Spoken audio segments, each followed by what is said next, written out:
Okay, I think we're good start. Okay. Okay.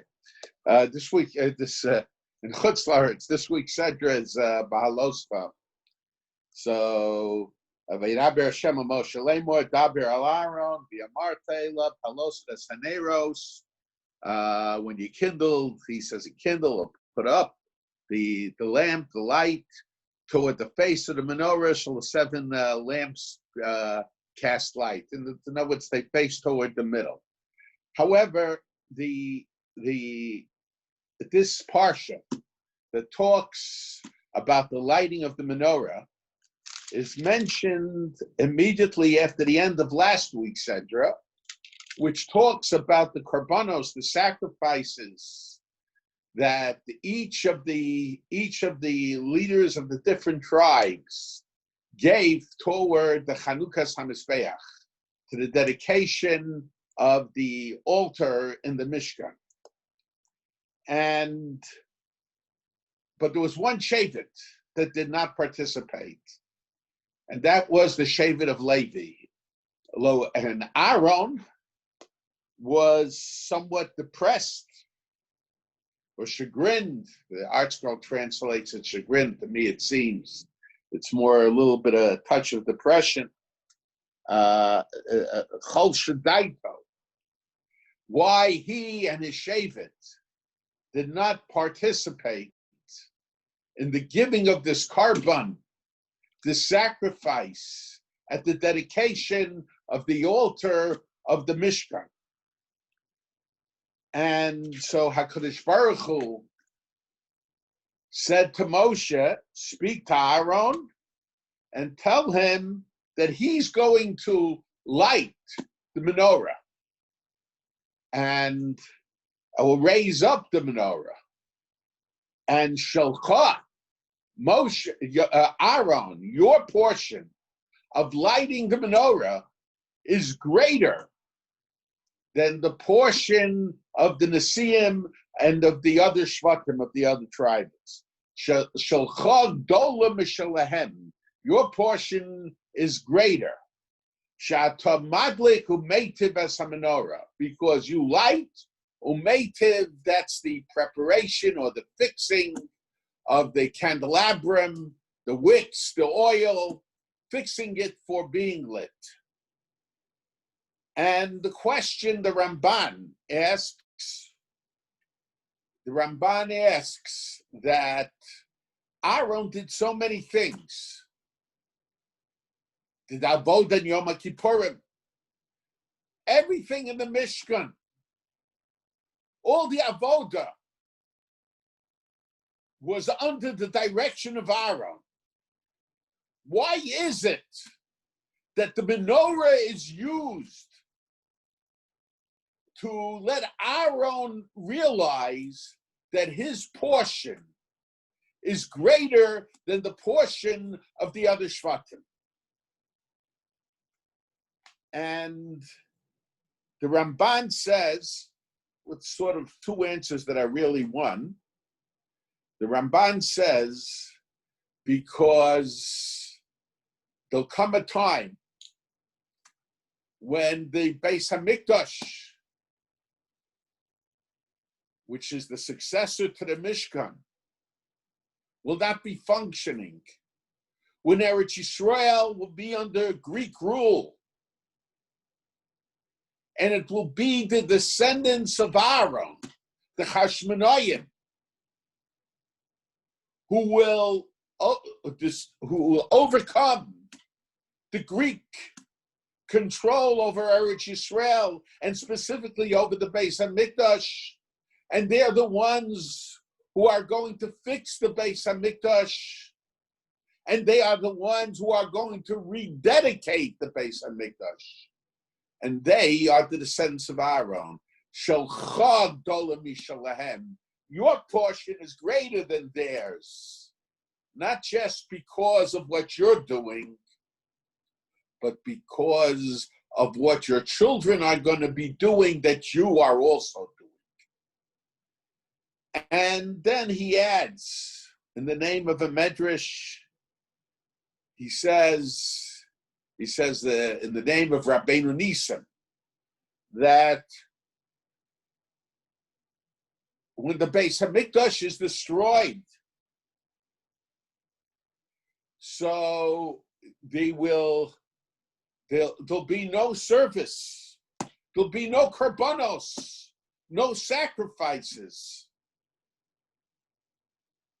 but the menorah will be lit, and that will be the menorah of the Beis Hamikdash. And I saw actually another medrash that said also not just the menorah of Chanukah. And I saw another medrash that added, the Ramban doesn't mention that added the Shabbos candles. Why that specifically has to do with Aaron, I don't know. I mean, perhaps we could explain it, but certainly the Chanukah candles. The Ramban emphasized that is as a result of Aaron, as a result of his descendants. So the one avoda that will continue will be the lighting of the candles. Shel chag dola mishalahem, your portion is greater. They brought korbanos, they brought sacrifices. But that's something that will not be able to be done when the Beis Hamikdash is destroyed. But the lighting of the candles, that will be done. And we have to understand what's the significance of this idea that the candles will be lit. Even in time of Gullus, the Chanukah candles will be lit even in time of Gullus. Now,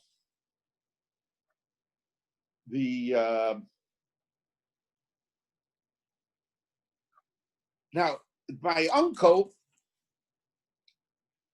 in explaining this Ramban, he suggests that from the Ramban and Parshas, because the Ramban emphasizes that the Chanukah candles will be lit in time of Golus after the Beis Hamikdash will be destroyed. The way the Ramban puts it, the menorah will even be lit in time of Golus, in time of the destruction, through the Chanukah candles.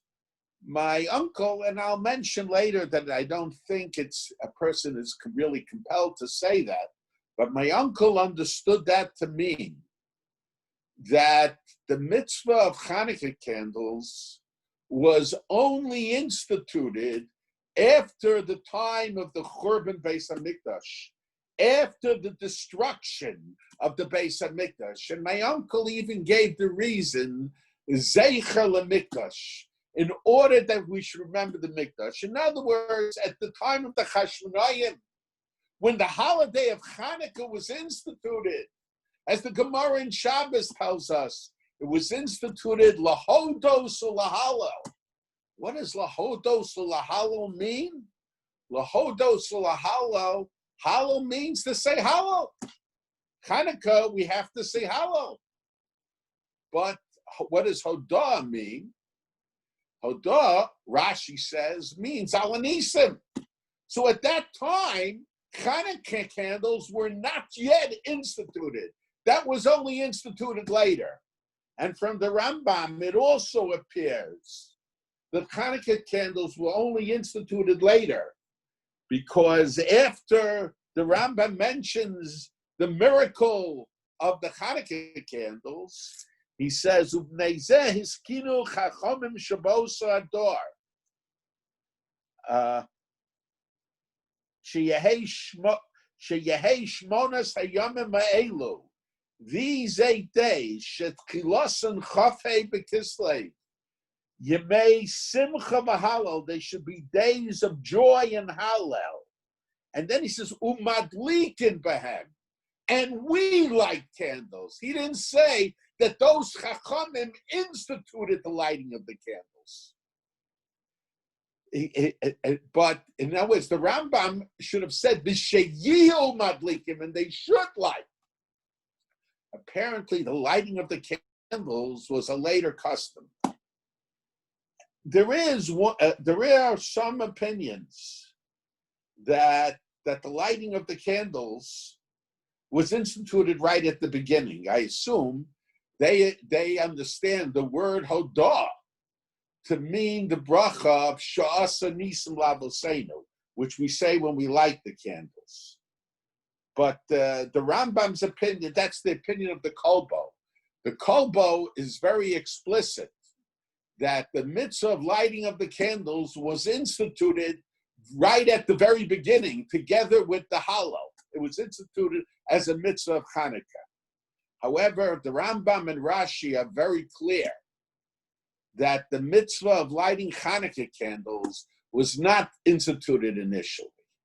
And my uncle's opinion was that it was instituted after the Churban. Now, I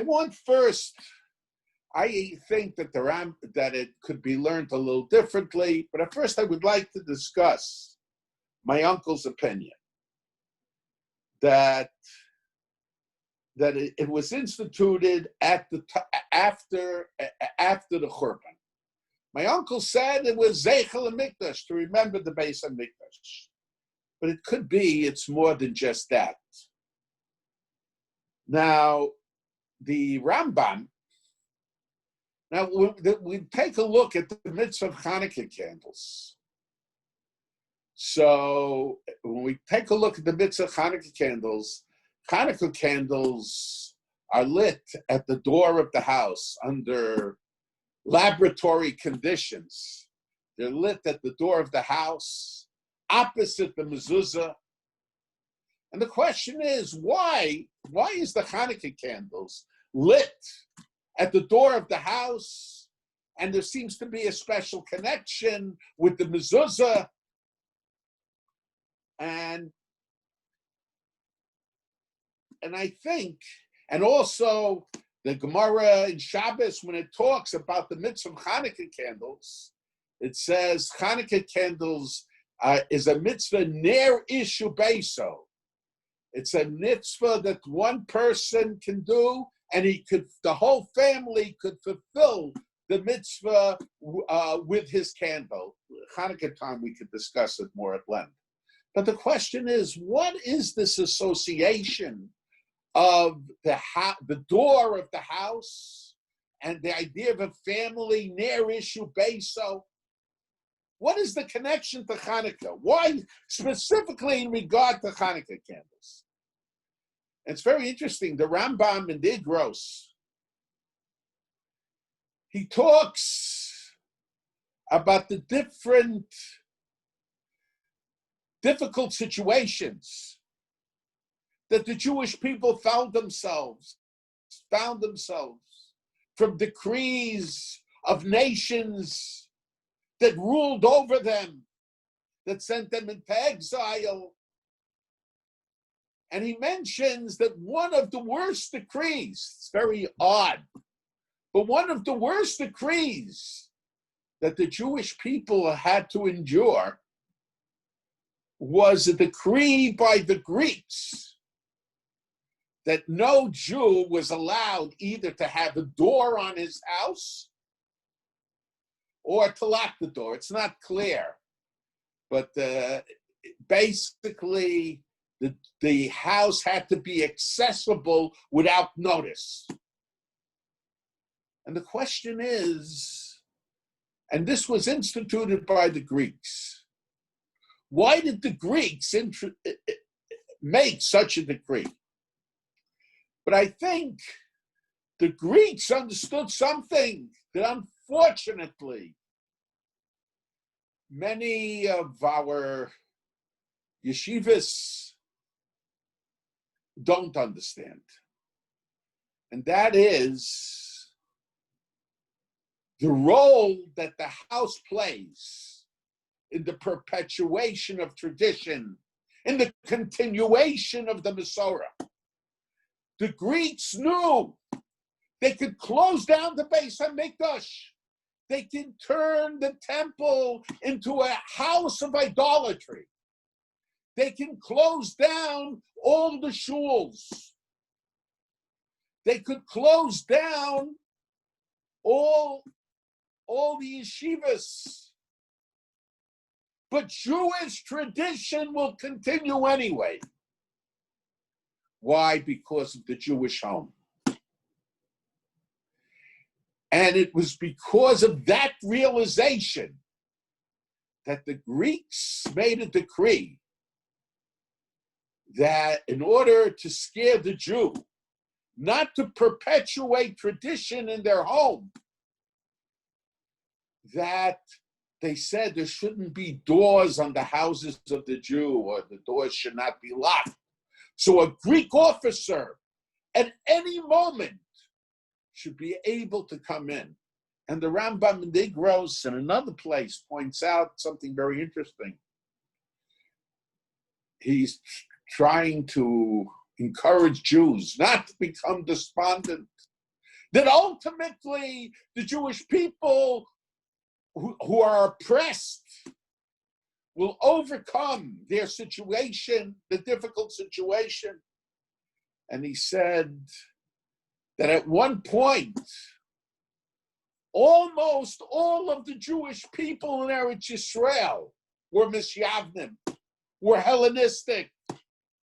And it was basically one family, the family of the Maccabeim, that in a sense galvanized the Jewish people to rise up. And little by little, their numbers grew. But it was as a result of a family situation, that the rebellion against the Greeks and the perpetuation of Torah and the Masorah continued.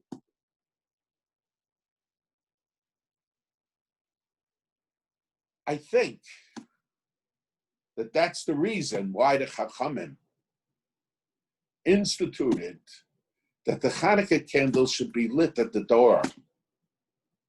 Because the door was used, in a sense, the door was used to try to stop the home from being the perpetuation of tradition. So we stand by the door to show that the tradition continues, that the Masorah did not come to an end. And it's not only for the people outside, it's for us to realize the important role that a home plays in the perpetuation of the Masorah. Now, I think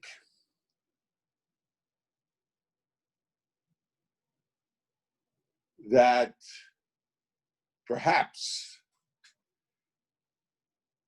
if we accept my uncle's approach that Chanukah candles was instituted only after the Churban, we could say that after the Churban, there became a special need for the idea of Chanukah candles. Because after the Churban, the Jewish people went into exile. And the spirit outside the home, we want to call it in modern situations, the spirit of the street, would negate Masorah. In a sense, the house had to become the bastion of the perpetuation of Jewish tradition. And because of this, the Chachamim, in order to remind the Jewish people of the significance of the home, of the role the home played when the Jewish people were under Greek siege, when the Greeks closed down the synagogues, when the Greeks closed down the Beis HaMikdash, when they closed down the yeshivas, and they did not allow Jewish life on the streets. In order to recognize the importance of the home, the role that the home plays in exile, So the Chachamim instituted to light the Chanukah candles at the door of the house. And the truth of the matter is, everybody mentions this. It says in V'asuli mikdash v'shachanti b'socham. They should make for me a mikdash. God says they should make for me a temple. V'shachanti b'socham, and I shall dwell in their midst. It doesn't say v'shachanti b'socham, that I should dwell in the temple, but I should dwell in their midst. And in another month, in about a month, we'll be starting to observe the 3 weeks. And 3 weeks commemorate the destruction of the Beis Hamikdash. And when you look at the various Gemaras as to why the Beis Hamikdash was destroyed, Yerushalayim was destroyed, the Beis Hamikdash was destroyed, all kinds of reasons are given. Sinas Chinam, didn't say Birchas HaTorah. All kinds of reasons are given. If you take a look at the Ezra's Torah calendar, he lists all the different Gemaras that were the reasons for the Churban, for the destruction of the Beis Hamikdash. And what is odd is that none of the reasons are associated with the Beis Hamikdash itself. It doesn't say that the Beis Hamikdash was destroyed because they were lax with korbanos, with giving such sacrifices. The Bach actually, in regard to Chanukah, mentioned such an opinion, but not in regard to the Churban. It doesn't say that the reason the Beis Hamikdash was destroyed, even though it might have been true, was because they didn't show the proper respect to the Beis Hamikdash. But it's reasons that had nothing to do with the Beis Hamikdash. It has to do with the nature of the lives of the Jews outside the Beis Hamikdash. And we know that everything is midah keneged midah. That God rewards and punishes in the manner of the mitzvah that was done and in manner of the aveira was done. So it's somewhat troubling. Why was the Beis Hamikdash destroyed? For things that had nothing to do, for aveiros, that had nothing to do with the Beis Hamikdash. But the answer is the purpose of the Beis Hamikdash was not to be only God's place. It's not that the Jewish people at the time of the Churban did not want a relationship with God. They wanted a relationship with God.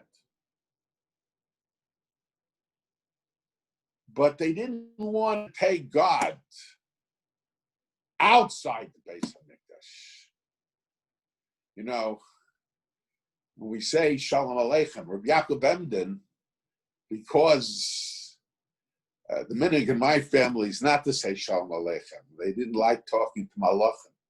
But Rabbi Yaakov Emden was in favor of saying Shalom Aleichem. But he would leave out the last sentence, Seischem L'Shalom. He didn't like the idea of kicking the Malachim out of the house. People are probably somewhat uncomfortable with having Malachim, agents of God, in their house. So we want the angels in, but we don't want them to stay too long. So we say Tzeichem L'Shalom. Rabbi Yaakov Emden felt that wasn't proper. That's about the angels. People they want to visit God in the Beis Hamikdash.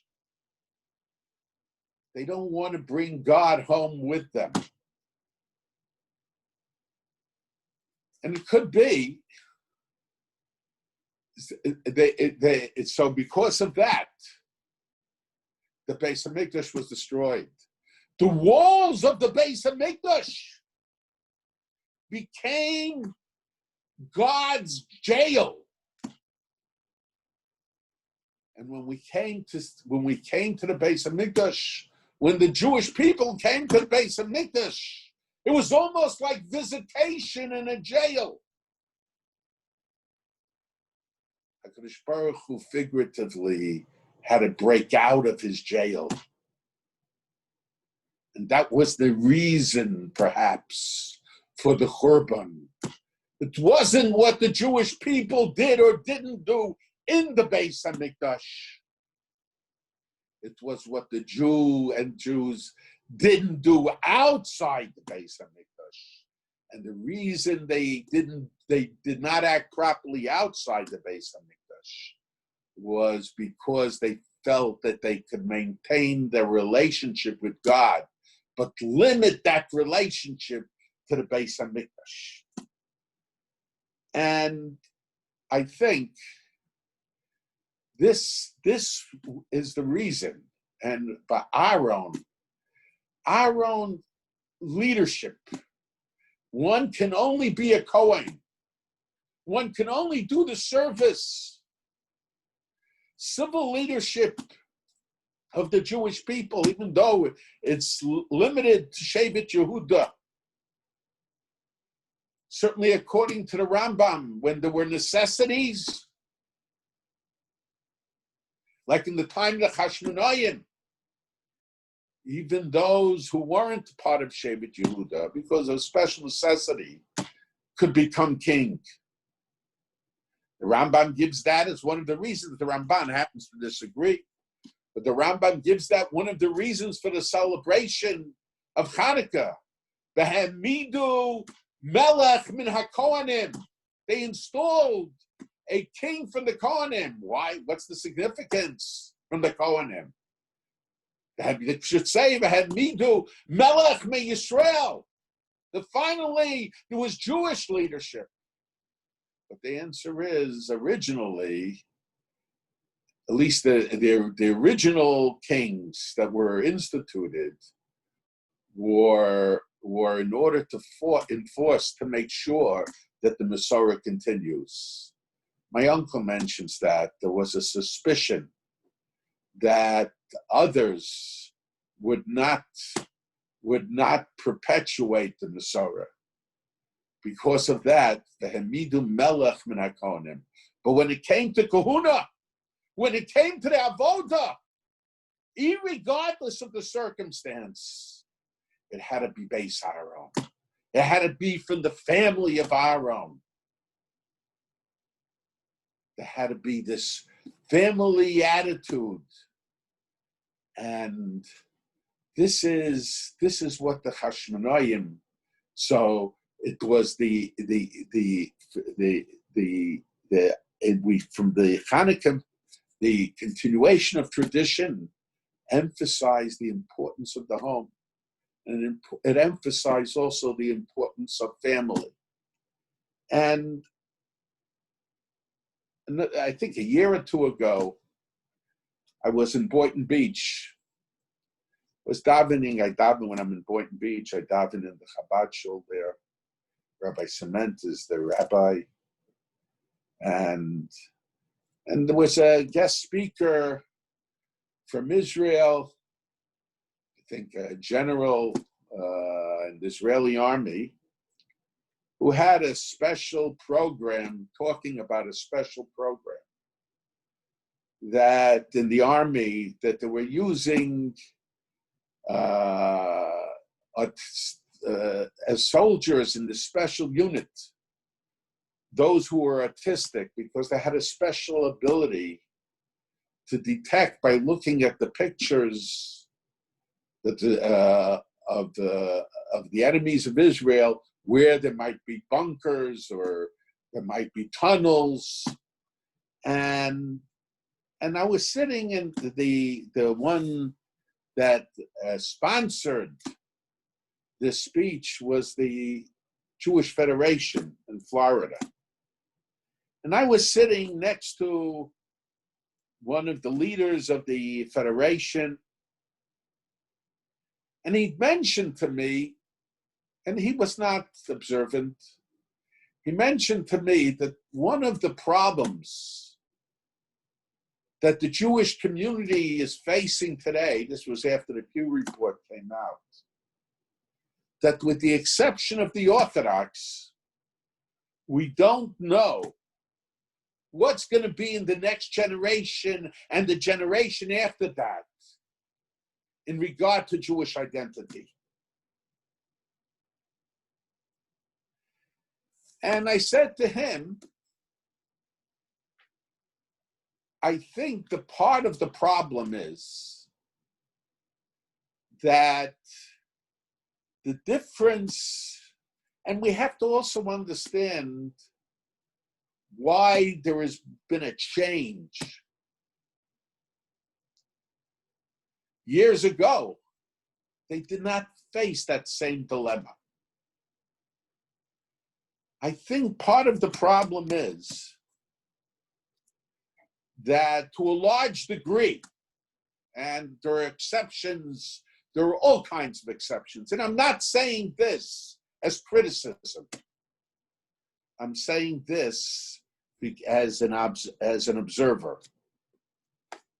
On the contrary, I was trying to get him to encourage making changes. I said, in the movements outside Orthodoxy, to a large degree, religious observance, Jewish identification is relegated, perhaps not completely, but to a large degree, it's relegated to the synagogue.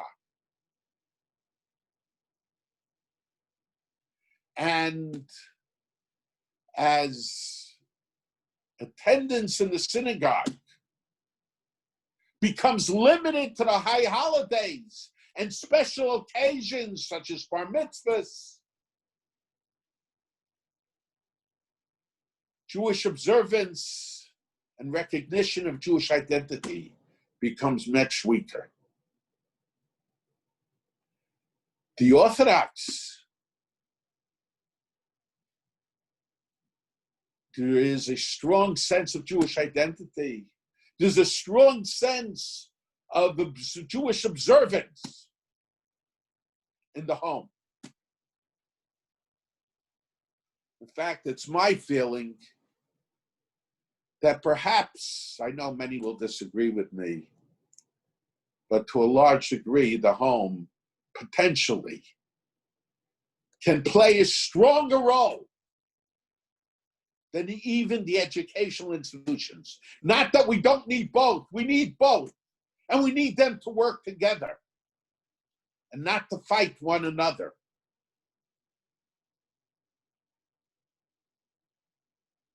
And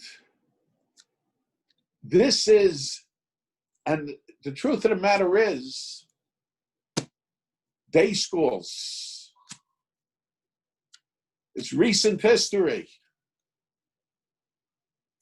When I went to shul as a little boy, most of the Americans did not go to day school. But somehow they remained observant. Why? Because of the home. And this is the significance of the this is the lesson.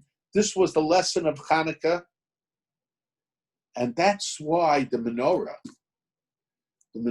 was the symbol of perpetuation of tradition in Golus, in exile, after the Churban, where the Beis Hamikdash was destroyed.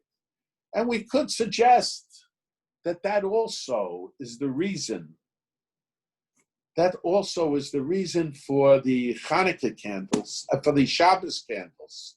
The Ramban doesn't mention that medrash, that part of the medrash.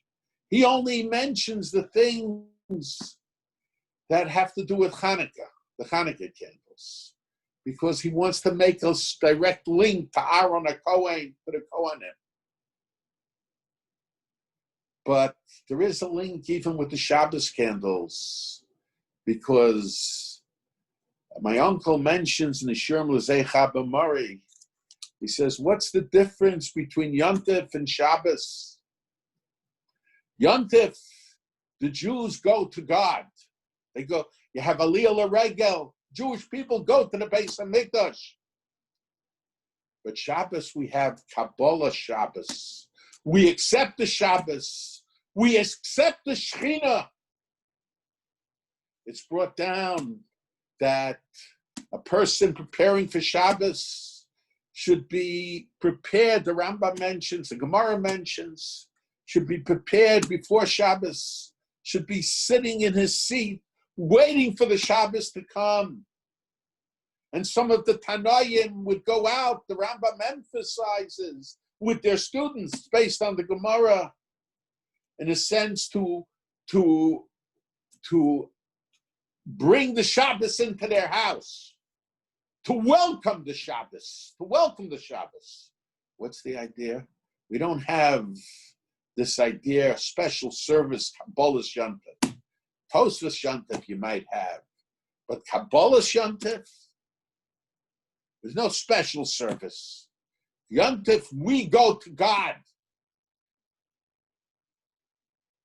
We don't welcome God, we go to Him. Shabbos, God comes to us.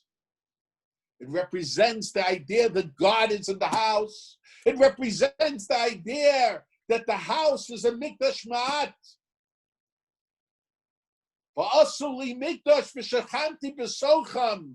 That God it has to be in our house. And this was the significance. This was the significance why perhaps we could suggest that they instituted the lighting of the Chanukah candles at the time of exile to emphasize the role that the Jewish home plays in the perpetuation and the continuation of tradition. Now,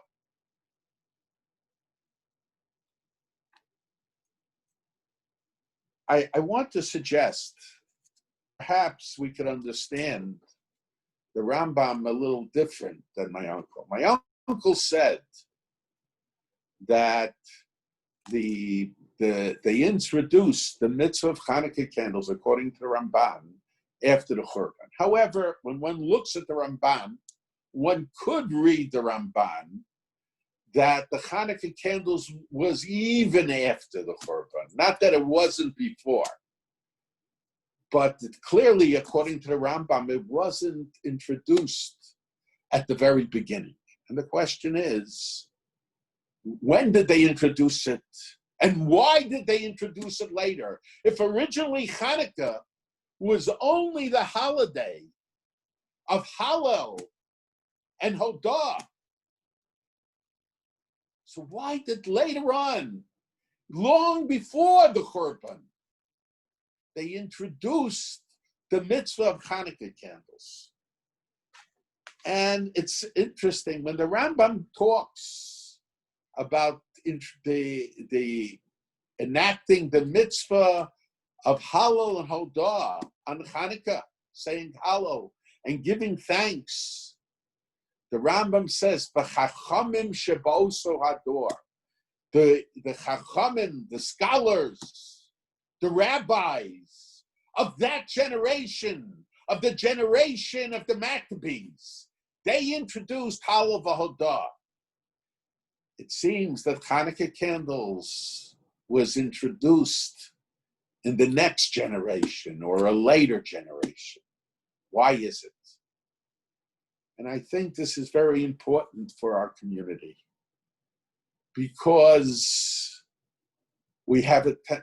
I remember I was born in 1949. My generation, with all the children that were born right after the Holocaust, most of the parents of my friends were survivors. Many of them, it was second families. When they used to say Yisker in shul, the tears that one would hear, people almost literally had to be carried out of shul. The generation that witnessed didn't need reminders.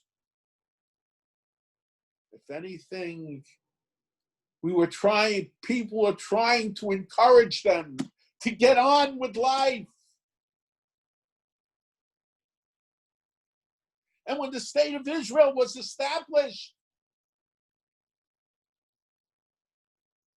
for many years afterwards, the Jewish people understood the significance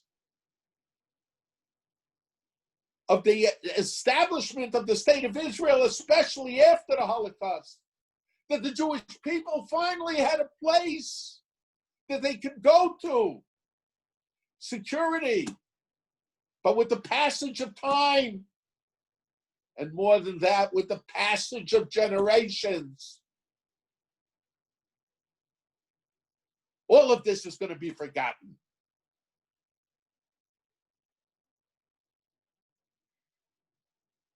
Some Rishonim say there's a mitzvah of understanding history. Schor yemos olam, shnidim nos dor lador.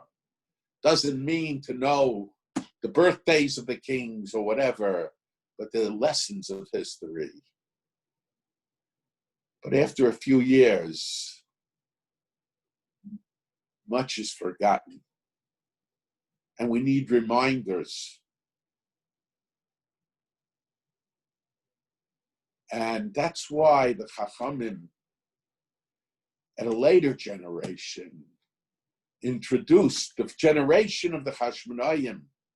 They didn't have to be reminded what Chanukah was all about. They understood the significance of the Jewish home, the perpetuation of tradition. They saw the role it played.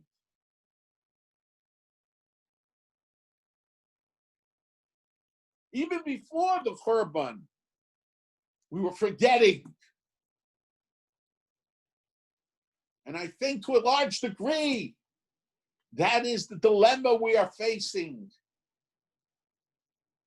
We have yeshivas, and to a large degree, because of that, we're forgetting the significance of the Jewish home.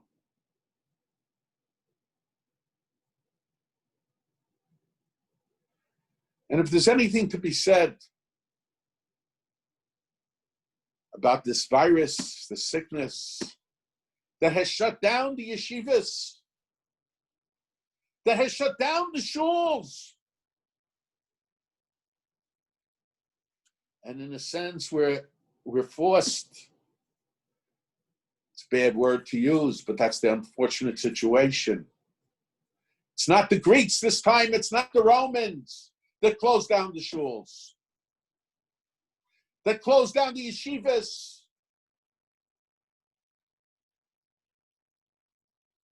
But perhaps this lesson, the reason why we'll never understand, but the reason what we can understand. What is there to be learned from this?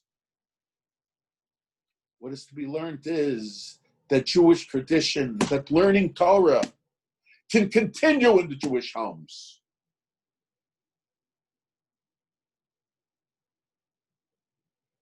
And we could use Zoom.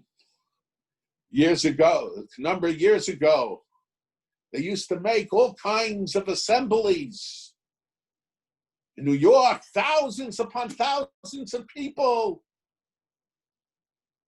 about how terrible the internet was, how terrible how terrible technology is. Potentially, it could be very terrible. But look today. Today, Torah is continuing in this short period of time because of technology. Sure, there's problems, but we have to teach the children limitations. That's part of the chinuch. It's not that they shouldn't use it.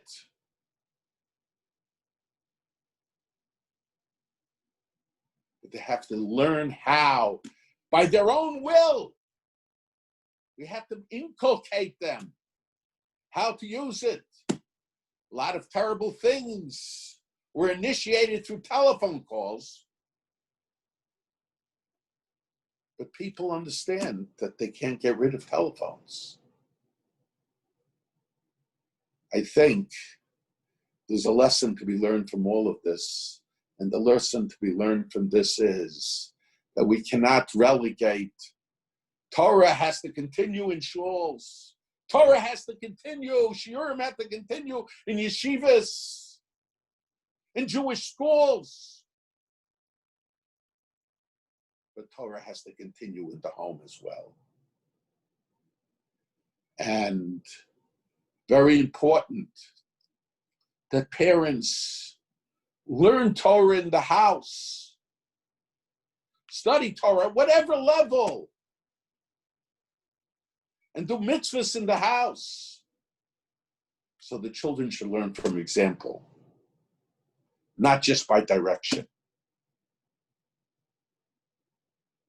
And as things are beginning to open up, and people perhaps a little too early, who knows, are going out already in religious life, I hope everything will be okay. But we have to remember that the perpetuation of the Masorah has to be done at home also, and perhaps mainly in the house. Okay.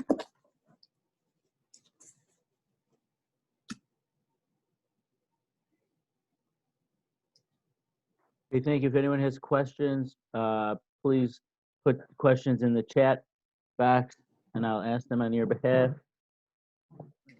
Chat here.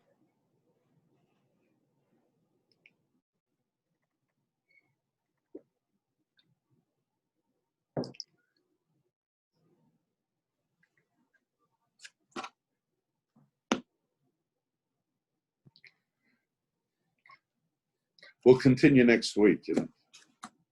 On this topic, or next week's parsha? Huh? Well, Next week will be Parshas Shlach, not Chanukah. Yeah, okay. And so for those who just missed that, so there will be a share again at the same time next week, same link, same code that we used today. No questions are popping up yet.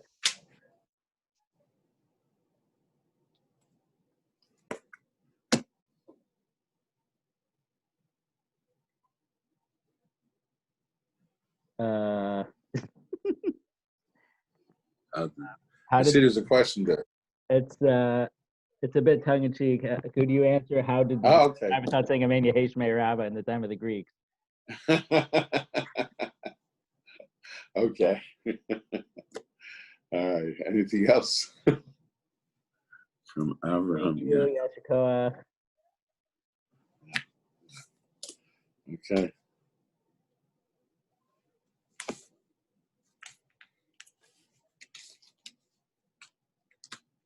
It doesn't look like there's any questions. Thank you, everyone, for joining. Thank you, Rabbi, for giving the share.